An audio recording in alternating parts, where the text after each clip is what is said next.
The process of doing B2C business and B2B business, they are very different. I think my take is just choose one and focus on it. A very clear indicator is if you are not from that industry, it's a fresh, brand new industry to you, don't choose the B2B route. Because you have no network insight, you don't know who to call, you don't know who's the decision maker. After that, you have cash flow issue. There's a whole tons of problems over there. Marketers, we like to have funnels because we have more control over it. There's an awareness, there's a consideration, and there's a purchase. But in reality, most of the time, it moves like a spaghetti, right? Like maybe they see the ad that has an offer, they ignore it, then they see some other ad, then they hear from their friend, and then eventually they buy. But as marketers, why we like it is because then we have more control over it, and we can also know, okay, this is how we can tackle the problem.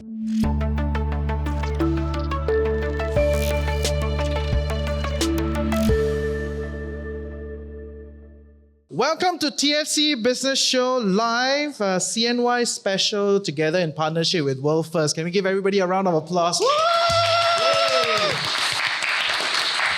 Yeah, it's fun. It's the start of the year. I think a lot of the tauques here are very interested to try to update their business, refine their funnels, or even say like the funnel is broken. So the funnel doesn't exist. The funnel doesn't exist, right? Yeah. So we're trying to share with a lot of people laughing because they know it doesn't exist. They know, right? So the who's who of the industry is all here. So Wei Tian from Presto Dry Cleaners, right? I think they're the biggest dry cleaners in town. It's right? like, why you call me out? Why you call him? Because he's laughing, he knows, right? Who else you see in front? Yeah. We have the Pink Share franchise guys here, right? Andrew from OUE Restaurants. So a lot of the who's who are all here, so you can get to connect with all of them. I think everybody is here because they all struggle with some sort of a marketing update lah. Right, so that's why we are here with our astute panel to understand, what is the next frontier, what is this playground. So yes, Justin, take us off. Before that, I need to introduce myself to all of you, right? Because I'm quite new to the show. I'm Judson. I am co-host. He always insists that I'm the host, but I'm only the co-host, yeah. Because I want to retire, right? That's my other show. The whole thing is about retirement. He will never retire if I'm here. Okay? Yes. So, I'm also a marketer in practice. So when he approached us to do this whole thing, I'm like, okay, let's just do marketing, right? Because a lot of SMEs have their marketing little pain points. And so the first thing I don't believe in is that there is no such thing as a funnel. Because, all of you, when you do your businesses, you would have known that when you run your ads, right, your customers don't immediately come. Right or not? Sometimes they will look at your ads. See, not here. I see a lot. Sometimes they will look at your ads, click on your ads, and then they will never return. Sometimes they will click on your website and then try a bit, hang around in your shop front for 6 months, and then they don't buy anything. How come? Why is it like that? Because there's no such thing as funnel. There's no such thing as awareness, consideration, blah, blah, blah. No such thing. Everything is very messy. That's why we call it playground. You just shot down all the big six agencies. Sorry. Okay. But we have an agency owner here who has seen so many different playgrounds. But so enough about me, right? Today we have Jake, co-founder of ErgoTune. Yeah. Hi everybody. Yeah, I think they are in recent times one of the biggest exit in Singapore. D2C consumer brand. Yeah. And then we have Marcus. Hi guys, good to meet you. Who is who runs an agency, digital ad agency for 17 years with how many clients? 500 plus clients so far, right? Over the years, more than 500. Who has not gotten a single award and only cares about performance. Who doesn't care about Right. That's what we talked about, yes. And I see a lot of giggles. I know what you're thinking. And then we have Caleb, who runs a AI agency and also runs an AI startup, who cares a lot about product management, the data behind your consumer, and how you can monetize them. That's why I got him here. Caleb? All right. Hi everyone. Nice to meet you. Don't be shy, yeah? Okay, everybody here is all here to make friends. By the way, today is the actual New Year. The New Year is not February 17th. The actual New Year is always on February the 4th. That's why I think WorldFirst has it here. Yeah, today is the actual New Year. That's cool. It never changes. So, why we got our three guests here is because they have been there, done that. Jake started his business with $500 and then exited with 8 figures. Marcus, as I said, has 500 clients, and Caleb understands how you monetize and everything. So, to set the ground here today, I want to introduce this imagery of playground.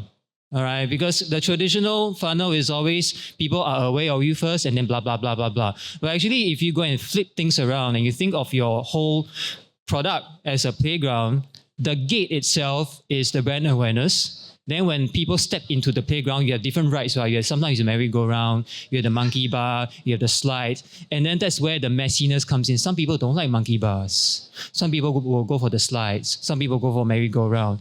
And each of these things are specific things you do in marketing that people will love. So for example, right, if you get influencers, is an influencer engagement kind of thing a merry-go-round thing, or is it a slide? Right? And it differs from business to business. And so here we're trying to unpack with an actual business case, with an agency, and with a product guy here. So first things first, right? I want to ask Marcus here, right? 500 plus clients, B2B, B2C, right? Does the funnel really exist to you or not? Not really. So is my mic picking up? Yeah. It would be funnier if you say it exists. Yeah. You should say it doesn't exist. Yeah? Collapse, right? Yes. But I think in the real answer is that marketers, we like to have funnels because we have more control over it. You know, like what you were talking about earlier, there's an awareness, there's a consideration, and there's a purchase. But in reality, your customer journey is more like, it's not linear. It's not like they are aware, then they consider, then they buy. Most of the time, it moves like a spaghetti, right? Like maybe they see the ad that has an offer, they ignore it, then they see some other ad, then they hear from their friend, and then eventually they buy. So no, I think to answer your question, the real answer is that it doesn't really exist. Real marketing journey is more like a spaghetti where it's all over.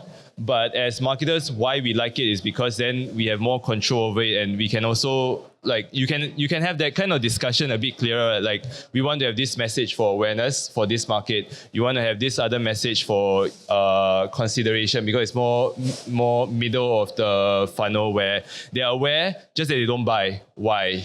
And then we know, okay, this is how we can tackle the problem. But the reality is that when it comes to tracking and seeing success from your marketing, you shouldn't look at it from a funnel standpoint. You should look at it really more like, okay, what in general has worked based on the data that you get. And the word work is also work for what? Like work for people seeing your ads, or work for people coming to your store or buying your products. So yeah. Yeah, so this is where I want to go over to Jake, right? When you first started ErgoTune, what was your marketing plan like with $500? Was there a marketing plan? To be honest, we didn't come up with a plan, right? So I think the background story was that me and my founders, we were all fresh grads. Right, okay. Right? We have no industry experience at all. So whatever we see on the internet, we see what people are talking about, then we try it on ourselves. There was no marketing plan, but I mean, picking up the point on the different funnels and also on the different stages of funnels, like awareness, consideration, purchase, right? Initially, we bought into that story as well, right? Because that's what I learned in NTU, right? That's the marketing playbook that shared to me from my prof, right? But the funny story was, okay, me and my founders know that we need to gain awareness first. Yeah. So the first thing that we did was we created a quiz. A quiz. The quiz title was why you should buy an ergonomic chair. Right? Okay. So inside the quiz, you mean people like, click into those quizzes? Yeah. Hey, not bad, okay? It's a thing, you know. It's really. Yeah. I only click into the what Pokemon are you type quiz. I don't know. You reveals your age, bro. Yeah. Oh, sorry. Yes. Okay. So the quiz, we sort of created a quiz. So we think that it's so personalized, right? So we will capture the unmet needs, and people will realize that, they need an ergonomic chair for their health, right? So we push the quiz on our website, and we direct traffic from Facebook, from Instagram. Click-through rate, completion rate was awesome. 60%. Oh, that's amazing. Right? As in 60% of the people who landed on the quiz completed the quiz. Precisely. Okay. But the funny story was, after that, we say, the click-through rate, the completion rate was 60%. But then when we take a deeper dive into what's the purchase rate, less than 5%. Is it because you're expensive? No. But we were like, suddenly that we asked ourselves, like, why is it happening?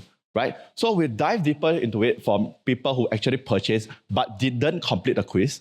So they were telling us that, actually, I saw your ads on Instagram, an influencer was promoting it. I suddenly felt that I have a need to buy it also. right? Because it looks professional, it looks nice, it looks classy, right? Then I look at my chair in my office, in my home office, it looks so ugly. Then I suddenly wanted to buy it. So what we realize over here is that actually consumers doesn't move through the different stages of the funnel, right? And a sudden pop-up in Instagram that tells like an influencer showing a product review or a simple recommendation from their friends and family actually helps a lot more, right? So we were like messing up with, we were getting so obsessed, like we have to settle the awareness stage, doing a personalized quiz so that we can get them to realize that they have all these needs, right? Then they will consider us, right? So I think all these are bullshit. Wait, so just so I push that, right? Essentially, for most entrepreneurs, marketers, you kind of think of like, okay, you now have a pool of people in this list. Let's engineer them to move further down the list, right? And then you do like promotional coupons, you send it out to them or something. That's kind of how I think that's how most people think about it. And you guys tried that. It didn't work as well as You mean compared for to promotional? So I want to understand, right? Because is it a situation where you try promotional tactics to move them further down the funnel from awareness to closing? It didn't really work. But then when you did like a social media campaign on the side, which is this whole concept of the playground, right? Then ended up convincing the original audience without really needing to activate them. I think promotional like discount code and promo codes, right, have a different use case, right? Especially we'll definitely see an uptick in 2, 2, 3, 3, 4, 4, 5, 5 sales. Definitely. Right? And the reason for that is because if you are going to buy an ergonomic chair or any kind of like one-time purchase, is that if you suddenly see a promo code and it's time-based, right? You'll rush into it, you have the higher urgency to buy it, right? But then to be honest, we are repeating that campaign month on month also, right? I mean, to be honest, you go to any other companies in Singapore, they are doing it on a month-on-month basis in terms of promotions and discount codes, right? But then we realize that actually a lot of consumers will come back. Like once they purchase the chair, they wouldn't visit my website a year later.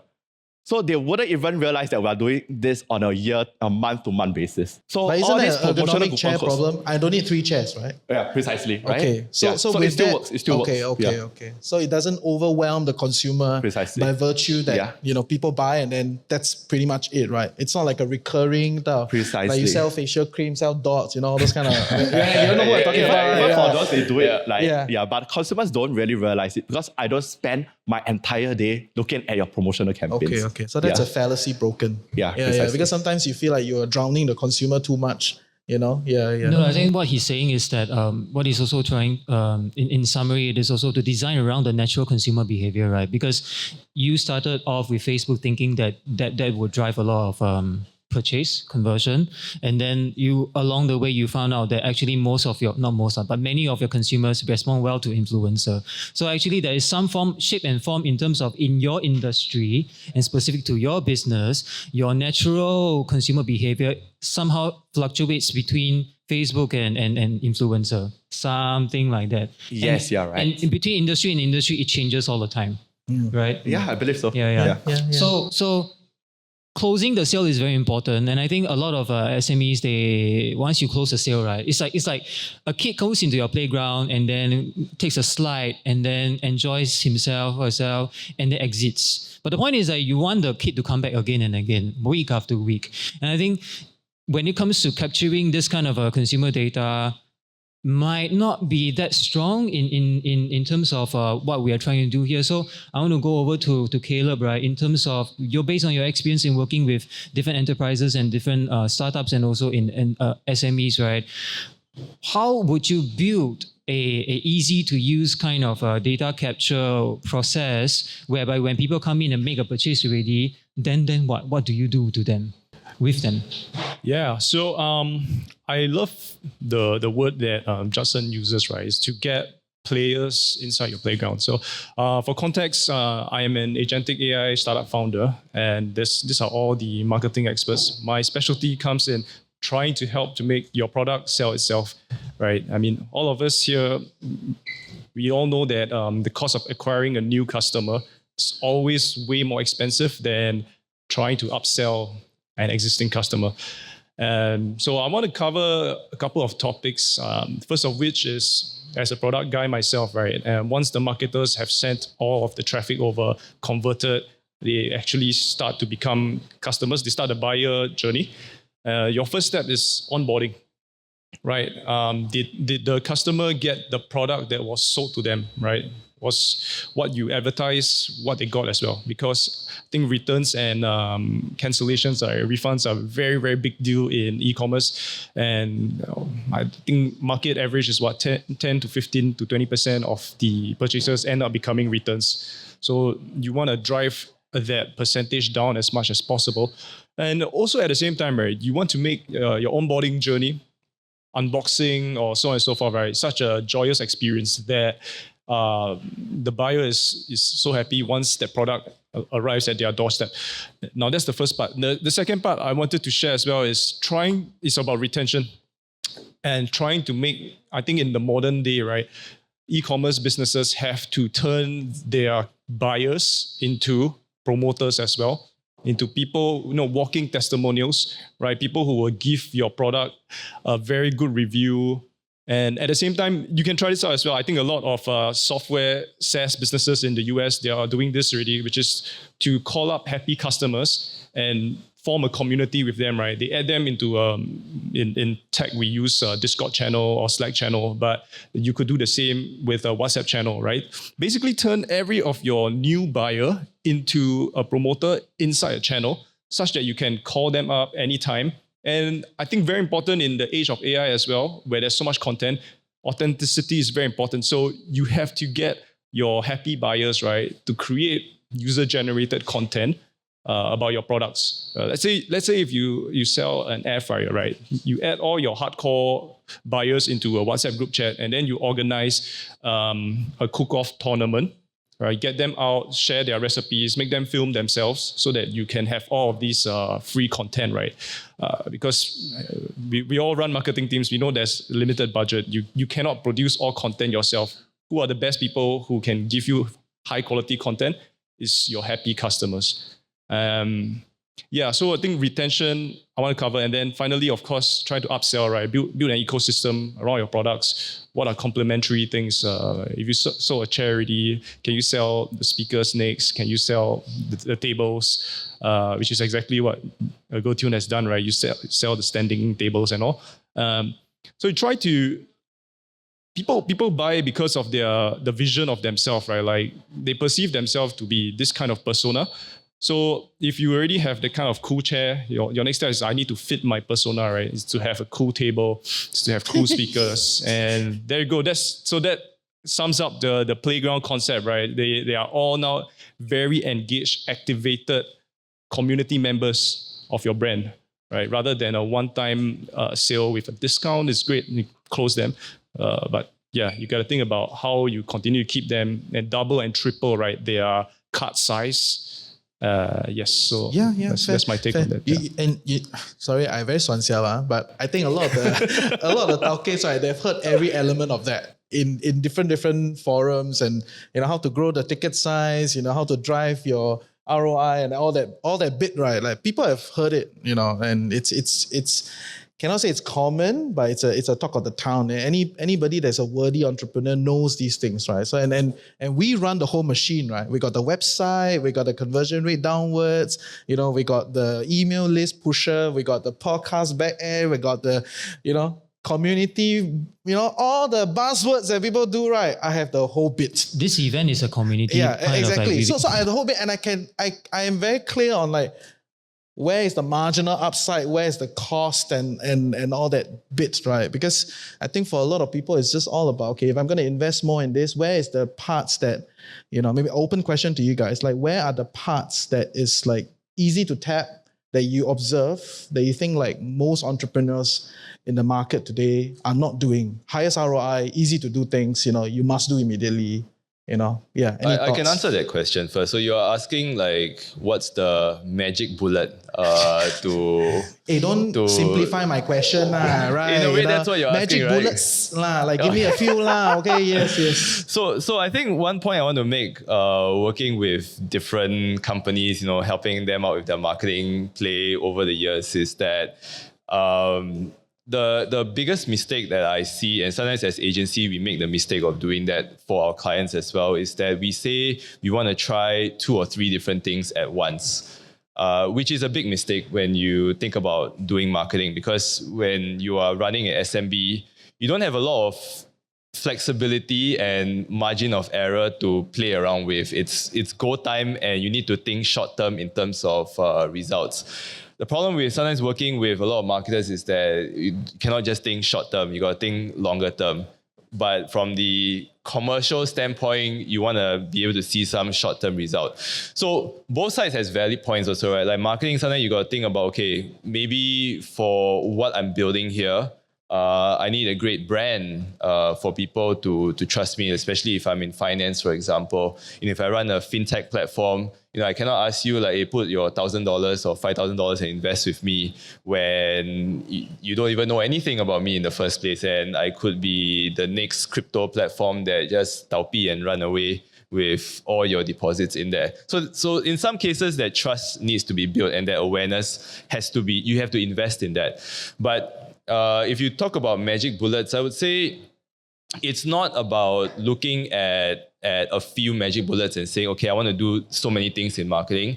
It's more like, as SME Tauke's, I would strongly suggest to invest the time to at least learn the pros and cons of each channel of what you're doing. Because there's SEO, there's performance marketing, that you can buy out-of-home media ads also, which actually is quite inexpensive nowadays. It's gotten cheaper. So cheap that they asked me to buy. Yeah, see? So it's gotten a lot cheaper, really. Who asked you to buy? MRT ads are very cheap these days. Yeah. Because there are you too can many buy MRT stops. Only Raffles Bay, Tanjong Pagar, City Hall is expensive. Everywhere else you can buy. Very then cheap. you can buy the one with more affluent areas like your Marine Parade or Tanjong Katong. The Brown Line one is great. So what I'm saying is that you need to invest the time to learn the pros and cons of each platform. I'm not asking you to spend like a year, but at least spend 2-3 hours just listening to different people with different points of view. Then you make the assessment yourself, right? For the products and solutions you're offering, the market that you're going to, and the channels or different marketing tactics that you can deploy. Which one fits your thing best? Because you can also do, outreach as well. If you're running a B2B company, I can just deploy outreach and target 200,000 people over the next 6 months. I just deploy outreach, just whack them like SPH, just whack on it, just mass send. Sorry, I don't mean to offend anybody from SPH here. But as long as you know the pros and cons, then you just invest in that one thing that you feel has more pros than cons. Then you see if it turns out that you were wrong, then 3 months, it's not too late to make a pivot after all. Do you have an example? I mean, you work with so many people. Let me think. Okay, while I you're have thinking, many examples. while you're thinking, yes, Jake, you're a live example. So give us a bit, especially for the audience that have not heard your episode. I think it just went out today. Yeah, it just went out today. So after this, I expect 1,000 downloads. So 1,000? Share with 10 friends, okay? But yes, before that happens, I think I speak from the perspective of a lot of SME owners and Tauke's here, right? Is that we have limited time, limited financial resources, not even have enough manpower to do all at one go. Don't have time to test here and test there. I don't have the capability and time. Every day I'm so caught up with operations, right? So I don't have the time to test. But then I think throughout the business of ErgoTune, what we have learned is just do one channel, be good at one, dominate it, be the very best, make the very best out of it before you move to the next one. Right? So I think back in the days in ErgoTune, we tried many different things, right? Because suddenly I go to this event, this guy tell me, hey, you try this, quite good. I have results. Right? Is it like one of these events? Yeah, maybe. So be careful of who you are speaking to later. Right? So I go to another event, that guy tell me, hey, I did B2B partnerships, right? I put my furnitures in some stores, right? So that my customers can go there and buy it easier, right? You should try it also. So we're like, we were naive also, right? So we say, okay, we all try the next week, right? So we were like we're running a headless chicken, right? On one end, we're focusing on Google ads. The other end, we are doing Meta ads, Instagram ads. The other end, we are focusing on influencers. We even have a team that does B2B partnerships, which is that we are going to all the different chiropractors clinics, telling them that, hey, can you put my chair there, right? Then if your customers comes in, right, your patients comes in, help me to push a bit, right? So we are running all over the places, right? But we realized that actually Meta ads gave us the highest ROI. So from you founding ErgoTune to you realizing that this is that channel that worked, how long did it take? I think within a year. 1 year. It took some time also. But it's like suddenly I woke up in the morning. We woke up in the morning where I slept in the face like, why am I running like a headless chicken? Why am I pursuing so many different channels? Right? Why not we just see like which one is giving us the highest ROI? We ignore everything else. We just focus on that, right? And it appeared to be true, right? That we managed to bootstrap all the way, no angel investors, no VC capital. We do ErgoTune with just 1,500 in capital, right? We grew from 0 all the way to 20 million in yearly revenue in just 4 years because we focus on one channel. Yeah. And what's your sale price? I cannot say. You asked how many times? Must keep asking. One day someone will crack one. No, I even see businesses, right, that does affiliate marketing only and grew it up to a 9-figure business. Who? I couldn't say the name. A lot of fintech started with that. Precisely. Yes. Yeah. So leveraging that point, right, Marcus? Yes. Yeah, you done your homework already. Your mental homework. I've done my thinking. So I want to rephrase the question, right? Everybody here, no time, no time to test here, test that. Yeah. If you have only $5,000 to $10,000, Yeah. right, and just go and do marketing, what would you recommend us to do? Most companies, I would say, look at performance marketing, so paid ads, if you have not already done so. If you've done it and it didn't succeed, then I would look into, let's say, a B2B company, the one that is really yielding the best result right now, best result in terms of like highest yielding effort to reward ratio. Is using like AI, then you use like SDR to outreach. I know how you feel about that, Judson. You wrote LinkedIn posts that you're so against it. Using AI to reach out on the B2B front. So using like sending out emails and LinkedIn messages on your behalf as well. I think that's yielding the highest effort to reward ratio now. Now, of course, some people deploy it like badly, but I think that channel alone has been working out very well for us and many of our B2B clients. The second thing is creative, right? So performance marketing and creative, they go hand in hand. So how you run your ads, the type of like creatives you push out. I would say these are the two most, the things that move the needle the most are these two. Okay. Maybe I can share some. Yeah. So there I open my books. Tell you Yeah, what works. say. Yeah. Wow, So look because at this that. will affect my client conversion rate. Yes, But sure. I tell everybody Yeah. how it works. So because we run the whole gamut, right? So if you're super into this whole like content marketing, because that's like paid marketing, right? If you're very into content marketing, I think there are a few things that work really well to date, still works very well, which is like written social media content converts to long form articles. Very well. So the click-through rate is very high. Okay, so if you write a carousel post on Instagram or whichever, from there, click into a long-form article is very high. Then it falls into an email funnel at the bottom, right? Put something, and then you can reverse target later, right? So that conversion is very high. Short video conversion is actually not as good from a click perspective because people are really in that kind of like just consume part, especially when you expect short video consumers to change to another medium, right? Like listen to the podcast or, follow on socials or read an article. That is abysmal, right? But I think some of the YouTubers are doing a great job when they run like a whole like 30-minute video thing and then they cut it out and then they kind of hook you. Want to know what I bought? Blah, blah, blah. Yes. But that would mean that the kind of production cost goes up a lot when you try to do that bit. Yeah, and audio retention is the highest till date, right? So podcast audio retention is the highest. On average, if you see a video podcast on the internet, that's 50% as compared to an audio-only podcast, right? So yeah, I gave you everything. No lah. Yeah, in the future, I tell the client, I say, hey, I thought I heard your podcast that day you say this one, then why you sell me this? No, but amongst all of these, right, you put in all this effort into your channels. Ultimately, actually, there's one thing my gut says that a lot of people don't pay attention to is how a customer navigates throughout your website. Do you pay attention to that or not? Yeah, we got put some effort, but limited Yeah. manpower. So if I were to ask Caleb That's again, him saying you need to improve your website, Yes. bro. Anyway. Yes. if I would ask Caleb again, very simply and briefly, right? Because all of us here have websites and we put in money, be it $5,000, $10,000 on YouTube, whatever, to drive people to the website to understand your product.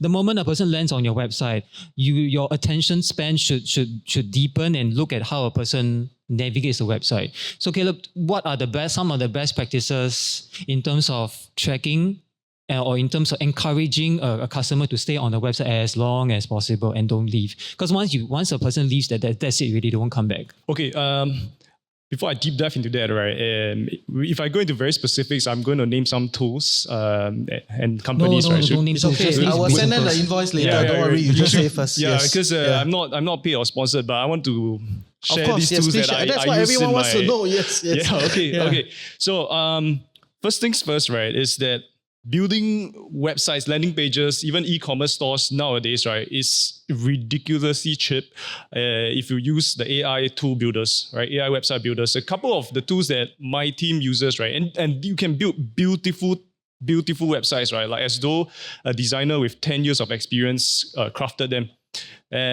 So not just the beauty, but also, as what Justin was saying, the utility of this website.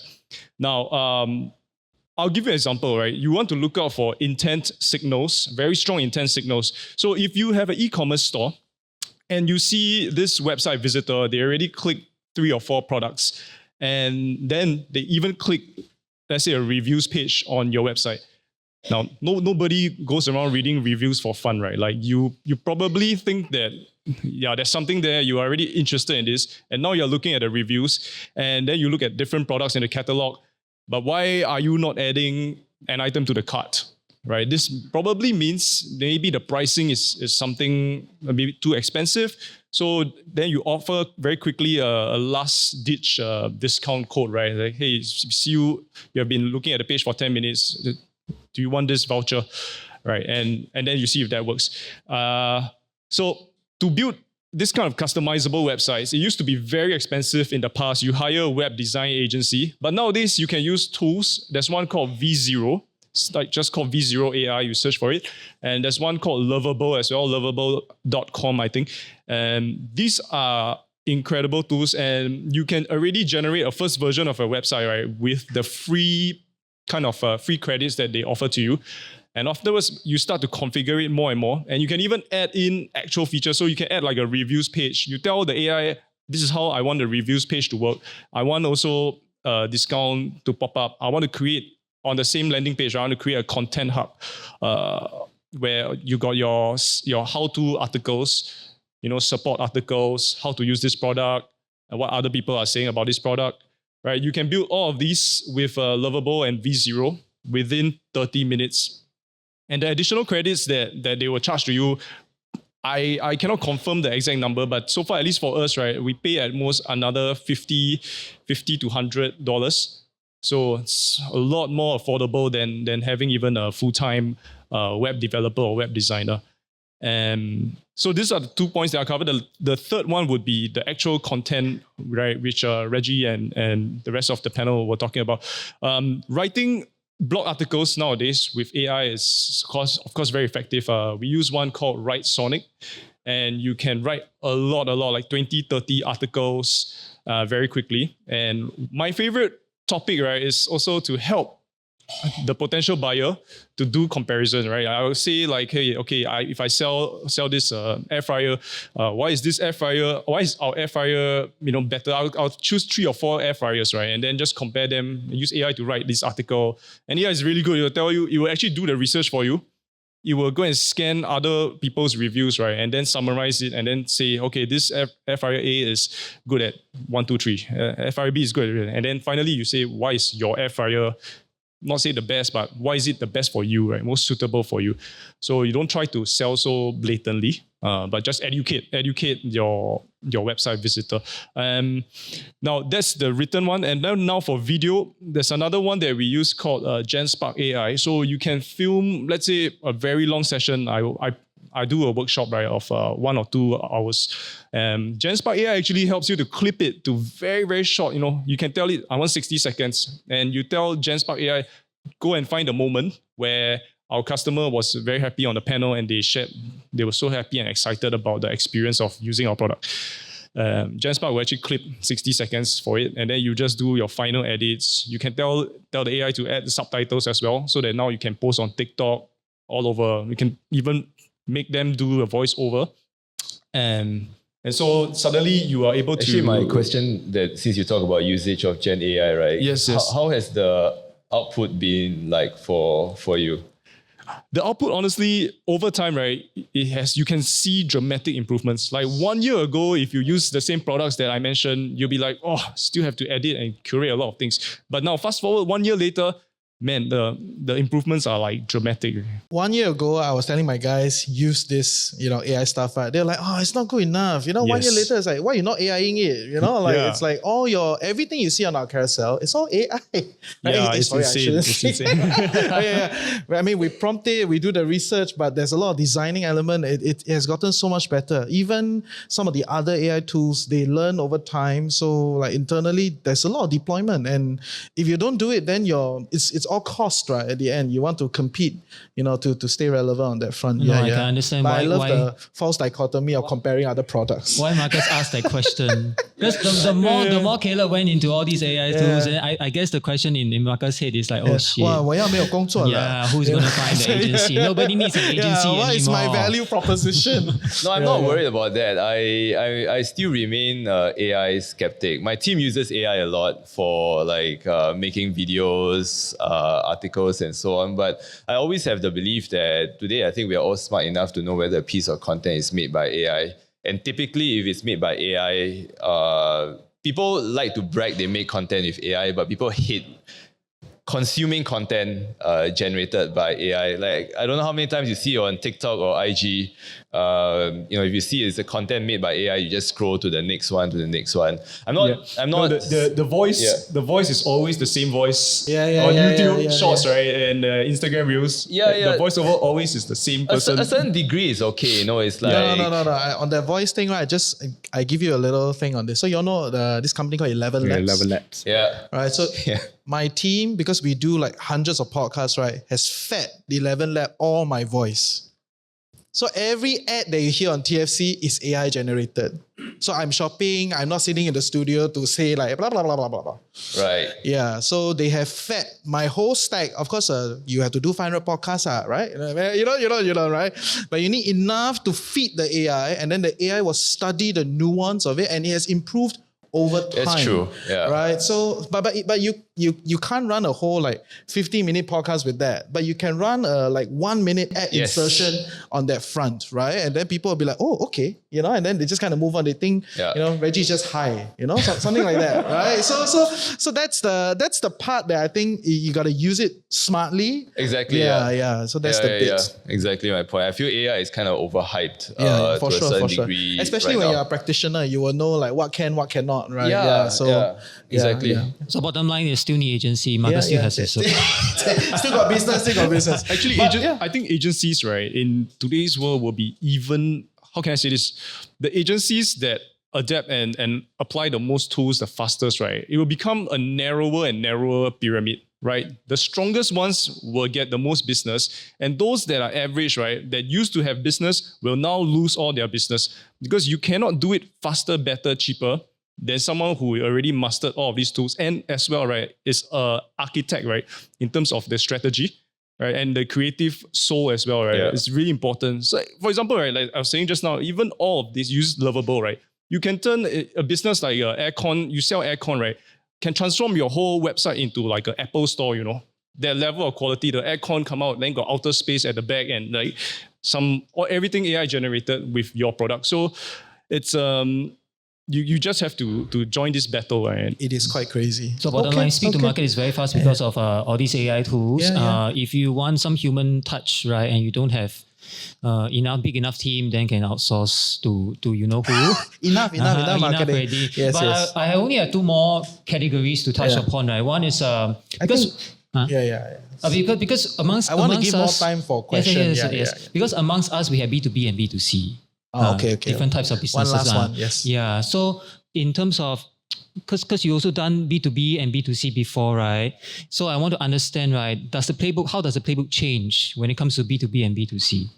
Okay, so I think it changes a lot, right? So I think we asked this question ourselves. Even though I'm selling office chair, right? The natural inclination of an office chair is that I need to sell to B2B.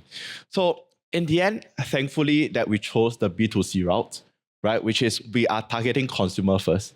So our natural thinking is that if we sell it to B2C, all of you guys over here, business owners, leaders in your company, love my chair, you'll go back to your company and tell your boss that we want this chair also, right?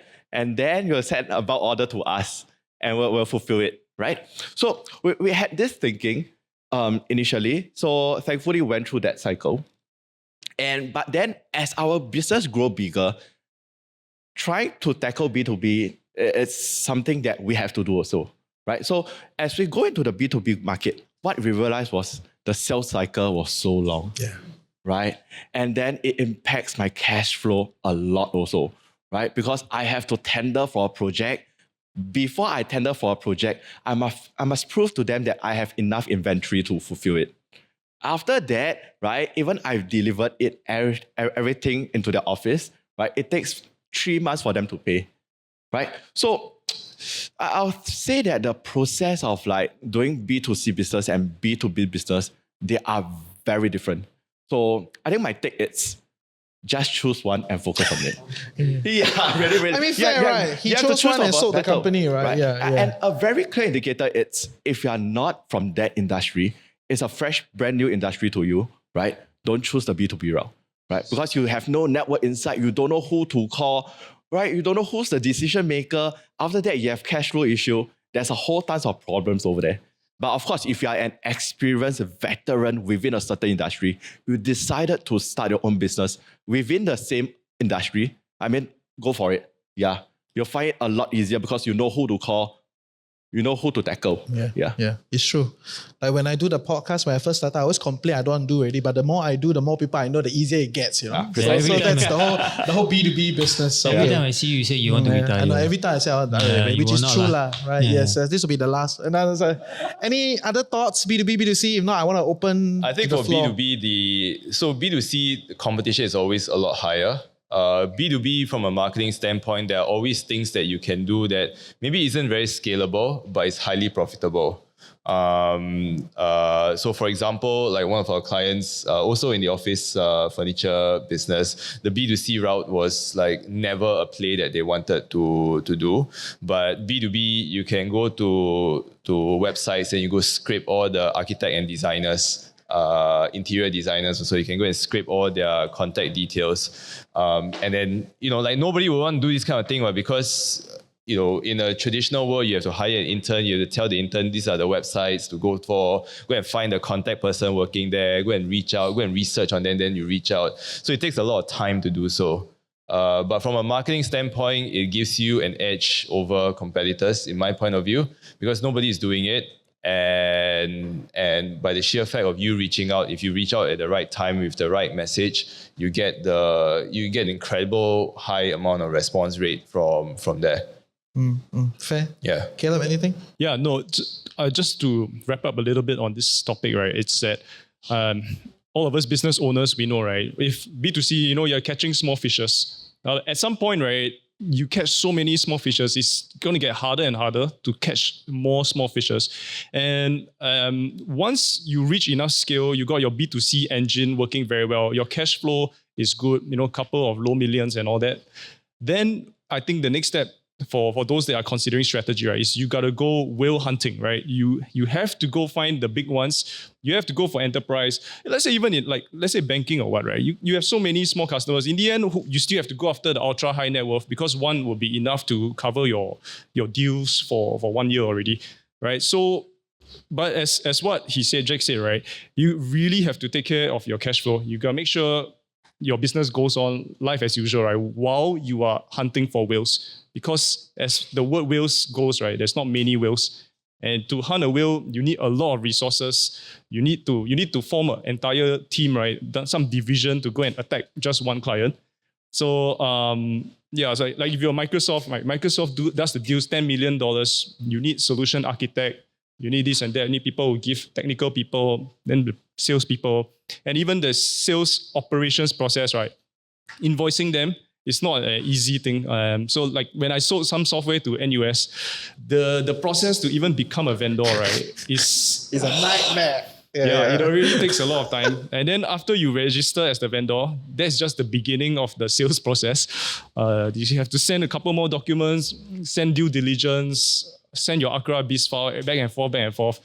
And then finally, that's when you can send the purchase order. Right, the invoice, right? And then they will confirm the purchase. And then you wait another, as what Jake said, 3 months, 4 months, and finally the cash appears in your bank account. So it's actually great business. The good thing is NUS is not going to close down, right? So you don't have to be afraid that they won't pay you or they will run away or that the account will close. But it just takes a while to close them in the sales cycle, and it takes a while to get paid. And it's been great. Like business has been very consistent. Yeah, I get it. But when you have too many whales, the whales also fight, that's a different story. That's another if you discussion. have too many whales on your accounts, I think that's a fantastic problem to have. No, there are other problems. Next time I tell you. Okay, says, can we give the panelists a round of applause? Thank you. Awesome. So that's it for the financial TFC business show. Thank you for tuning in. We'll see you next week. I'm glad to do this with our friends from WorldFirst, and we'll see you at the next CNY Low. Hey, bye-bye.